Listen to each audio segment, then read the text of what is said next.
नमस्कार दोस्तों, पुनः स्वागत है आप सभी दर्शक मित्रों का। भद्रगढ़ी धाम में शिव महापुराण की कथा जारी है, तो आप कथा का पूर्ण आनंद लें और ब्लॉग को अंत तक जरूर देखें। और नए दर्शक हैं तो सब्सक्राइब कर लें और ब्लॉग को ज़्यादा से ज़्यादा लाइक और शेयर करें। हर हर महादेव की जय। सब कुछ कर रही हूँ। हाँ, मैंने देखा था कि जब भी माँ भोग लगाती थी फिर पर्दा अवश्य लगाया करती थी। शायद मुझसे यह गलती बन गई है। उसी समय वहां उस बालक ने, निश्चल बालक ने पर्दा लगाया। बहुत देर बाहर खड़ा रहा कि अब तो माँ ने दूध पी लिया होगा। फिर पुनः पर्दा उगाड़ कर देखा तो दूध जैसे कि तैसे रखा। निश्चल बालक सोचने लगा कि मुझसे कुछ ना कुछ अपराध बन रहा है, परंतु जिस मेरे से शरीर से अपराध बन रहा है तो मैं शरीर को जीवित नहीं रखूंगा, क्योंकि आज मेरी माँ का मुझसे अपराध हुआ। नहीं नहीं, वह निश्चल बालक अपने प्राणों का परित्याग करने के लिए चल पड़ा कि जिस शरीर से मेरी माँ का अपमान हुआ उस शरीर को मैं नहीं रखूंगा। दौड़ पड़ा तो हुआ क्या भैया, उसी मूर्ति से साक्षात माँ भगवती प्रकट हो गई। साक्षात माँ भगवती प्रकट हो गई। आवाज लगाने लगी, बेटा शिवा जरा रुको, बेटा शिवा जरा रुको। शिवा आज रुक गया। कहा कि तू चिंता मत कर, मैं तेरा दूध अवश्य पान करूंगा, अवश्य पान करूंगी। दूध का कटोरा उठाया और माँ भगवती ने पूरा की पूरा दूध पी लिया। कि बेटा अब तो तू खुश है ना? कहा माँ, मुझे संतुष्टि मिल गई। अब माँ पूरा की पूरा दूध पीकर चली गई। अब थोड़ी देर बाद याद आया कि आज तो मेरी माँ ने दूध पी लिया, ठीक है, परंतु देखा कि अरे मेरी माँ ने तो पूरा की पूरा दूध पी लिया और मेरी माताजी कह के गई थी जो भी दूध बच जाए मैं तू पी लेना। अब तो दूध बचा नहीं और मुझे तो बड़ी जोर से भूख लग रही, अब मैं क्या करूं? परंतु भैया सारी भावनाओं को हमारी माँ भगवती जान गई और उसी समय फिर पुनः माँ भगवती प्रकट हो गई। कहा कि बेटा तू तनिक भी चिंता मत कर, आ मेरी गोद में आ जा। आज माँ भगवती ने उस नन्हे से 5 वर्ष के बालक शिवा को अपनी गोद में भरकर आज अपना स्तनपान कराया है। आज अपना स्तनपान कराया है। यह वही शिवा थी सज्जनों, कोई साधारण नहीं। ये वही शिवा थे जो आदि शंकराचार्य जी के रूप में हम लोग दर्शन किए, हम लोग सुनते हैं। आदि गुरु शंकराचार्य जी की बातें सुनते तो वही हैं, सुना तो होगा। 28 प्रकार के व्यास और भगवान शिव अवतारों को श्रवण करता है। श्रवण मात्र से ही उनके दर्शनों का लाभ प्राप्त होता है। पुष्पक्षल भगवान की जय। यहाँ सनत कुमार कहने लगे कि हे नंदीश्वर, आप अपने अवतार की भी तो कथा हमें श्रवण कराएं। नंदी से पूछने लगे सनत कुमार की आपके अवतार की कथा कौन सी है, वह आप हमें श्रवण कराएं तो हमें बड़ा आनंद प्राप्त होगा। तो यहाँ भैया नंदी स्वयं अपने जन्म की कथा श्रवण कराने लगे कि मेरे पिताजी का नाम था शिलाद मुनि। वह भगवान के बहुत भक्त थे। पर मन में विचार आया शिलाद मुनि के कि मुझे ऐसा पुत्र चाहिए जो अजर अमर हो, ऐसा मुझे पुत्र चाहिए। तब तो भैया शिलाद मुनि ने देवराज इंद्र का तप किया। आज 5 वर्ष के जब वह हो गए हैं नंदी, तो उनका यज्ञोपवीत संस्कार भी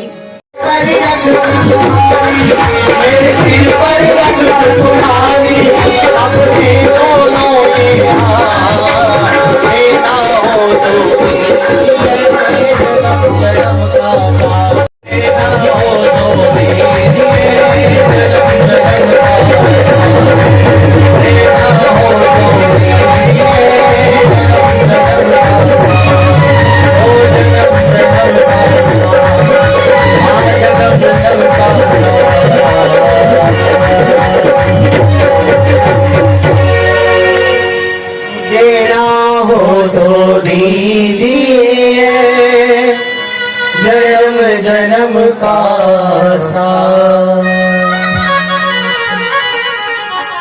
नारायण हो लक्ष्मी नारायण नारायण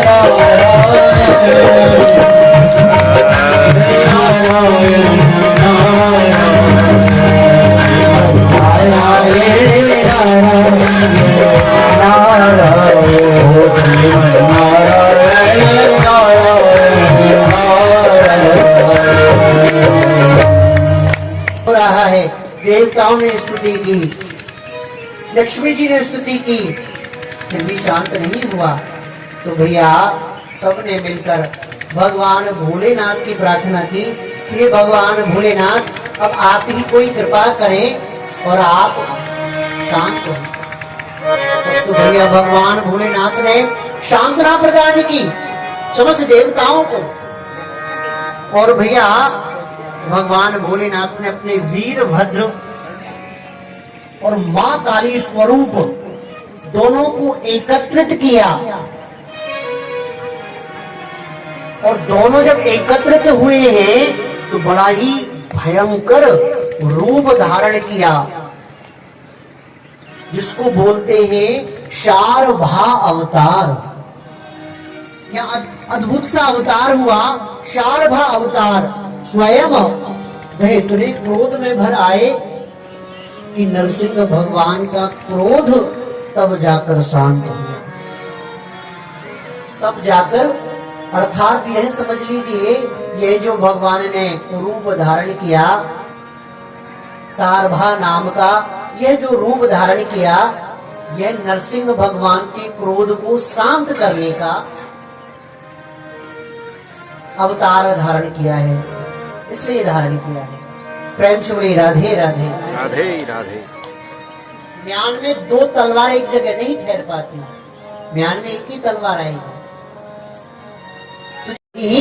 कठिन है, बड़ी दुश्वार है यह राह भक्ति की, जो बुजदिल है वह इस मैदान में आया नहीं करते। भैया बुजदिल लोग मैदान में कहाँ आएंगे? हम भगवान के भक्त हैं और वह हमारी परीक्षा ले रहे हैं, तो हम उन परीक्षाओं का भी डटकर सामना करें, हैं? देखो भैया, जब परख होती है तो सोने की परख होती है, लोहे को कोई नहीं पूछता है। परख किस चीज की होती है? सोने की परख होती है, लोहे को कोई पूछता नहीं है। तो भैया जो भगवान के भक्त है ना, तो यह सोना है। तो भगवान जो आपकी परीक्षा ले रहे हैं, तो भैया सोने की परख कर रहे हैं, सोने की परख कर रहे हैं। और उस सोने की परख में नाना प्रकार की विपत्ताएं भी आती हैं, तो उनका हमें डटकर सामना करना होता है। और जब हम डटकर सामना करेंगे तो अवश्य ही हमें भगवान के दर्शन हो जाएंगे। बोली भक्त वत्सल भगवान की जय। यहाँ सब प्रथम विष निकला, भगवान भोलेनाथ ने पान किया।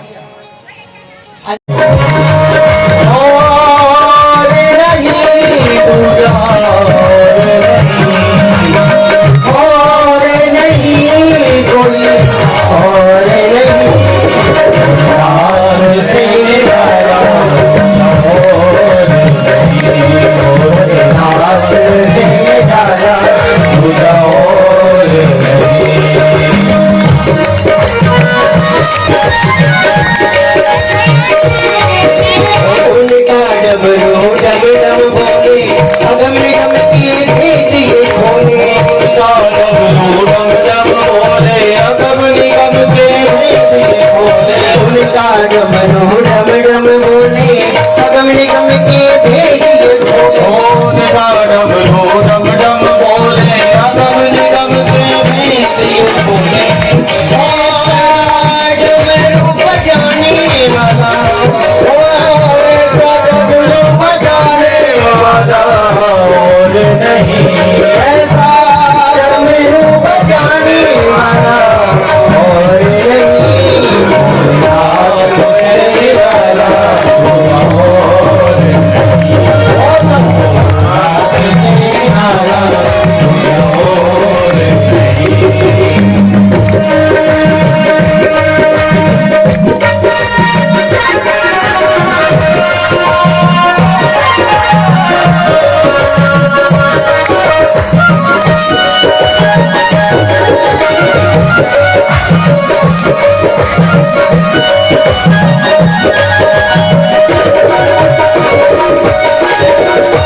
आया जब जब करवट बदले पाप चमकते फिरे तुझे हो पाया जब जब करवट बदले पाप चमकते अगले पिछले आया जब जब करवट बदले पाप चमकते फिरे तुझे हो काया करवट जब जब बदले पाप चमकते अगले पिछले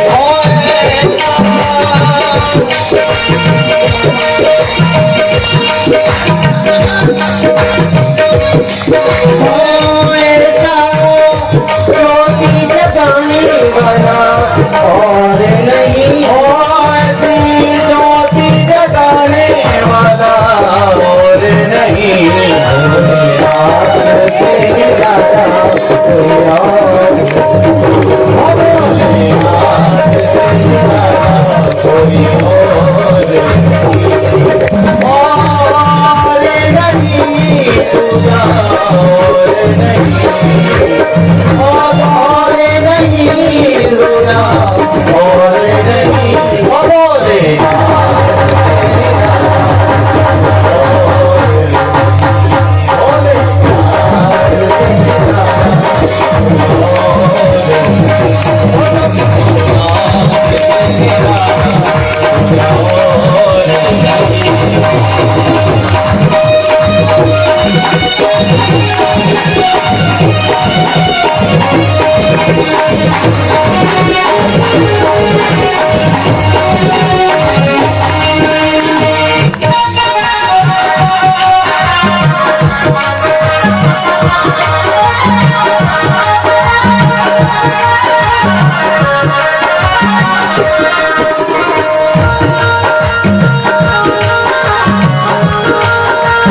तुमने जग का कष्ट मिटाया मुझको स्वामी क्यों बिसराया हो तुमने जग का कष्ट मिटाया मुझको स्वामी क्यों बिसराया तुमने जग का कष्ट मिटाया मुझको स्वामी क्यों बिसराया हो तुमने जग का कष्ट मिटाया मुझको स्वामी क्यों बिसराया हो ऐसी बिगड़ी बनाने वाला और नहीं ऐसी बिगड़ी बनाने वाला और नहीं हो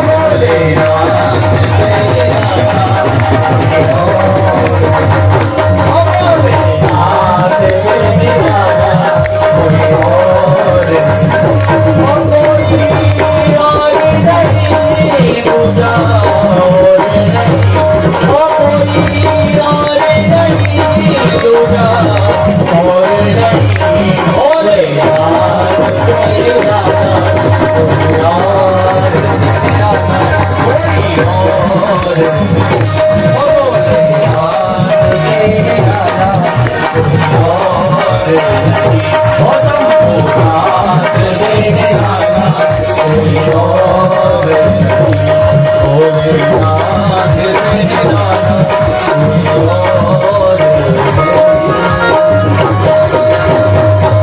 मेरा राम कोई और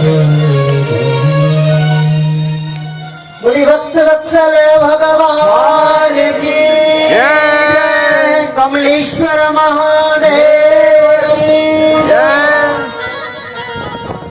चित्रा चित्रा यहाँ अमीश्वर के रूप में कैसा लग रहा है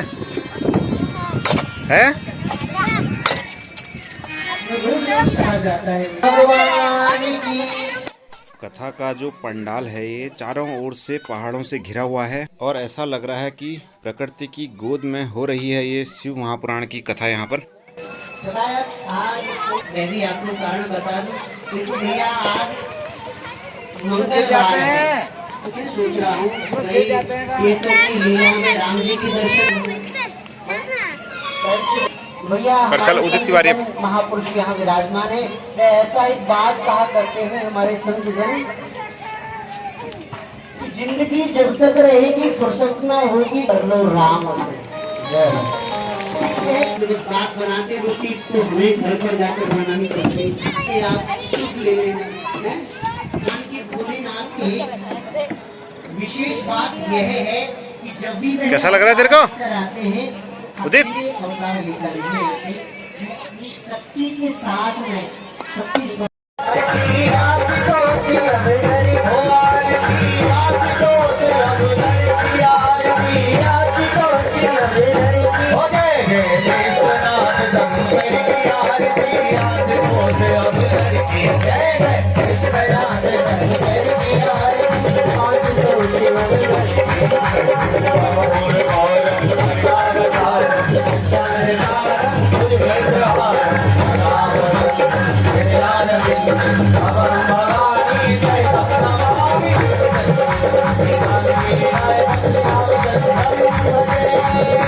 साध्याः सन्ति देवाः ॐ राजाधिराजाय विशेषाय नमो वयं वैष्णवाय कुर्महे समे कामामि कामकामाय मह्यं कामेश्वरो वैष्णवो दधातु कुबेराय वैष्णवाय महाराजाय नमो नमः ॐ विश्वदक्षसुरुदर्शतो मुखो विश्वतो बाहुरुदर्शतो तस्मात् सम्बाहुभ्यां दमत्सम्पदते ज्ञावा। और व्यास जी भी गद्दी पे आ गए हैं। कल फिर हम इस वार्ता को आगे बढ़ाएंगे क्योंकि व्यास जी का समय थोड़ा कम है। व्यास जी का आगे प्रोग्राम लगा हुआ है 6 तारीख से। तो आज व्यास जी का 5 तारीख को उन्हें जाना है यूपी में। इनका प्रोग्राम है 6 तारीख का। 7 तारीख का भी एक आगे प्रोग्राम है। 2 प्रोग्राम उनके लगे हुए हैं। कल हमारी विशेष प्रोग्राम में हमारी फूल होली है, वो 7 तारीख को है ना। 7 को हमारे यहाँ फूल होली है क्योंकि होली का मौसम अब स्टार्ट भी हो गया है।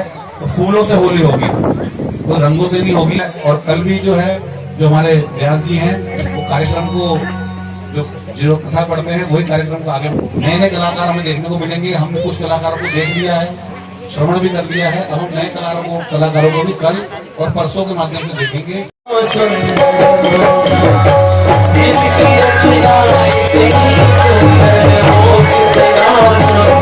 होगा वो कितना सुंदर होगा, वो कितना सुंदर, कितना सुंदर की रचना इतनी सुंदर, वो कितना सुंदर होगा। जिसकी रचना इतनी सुंदर वो कितना सुंदर होगा। जिसकी रचना इतनी सुंदर हो कितना सुंदर होगा।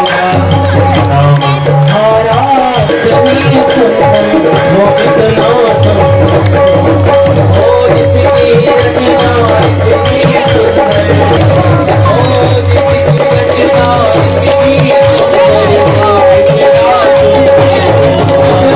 वो कितना सुंदर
दुनिया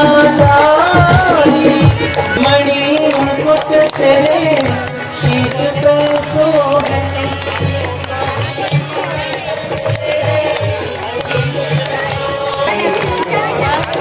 बलि बलि तेरा भर आरती नाम मेरा आरती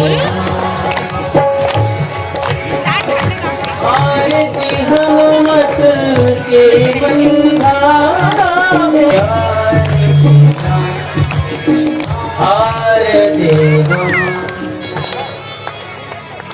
बोले गोविंद सरकार की।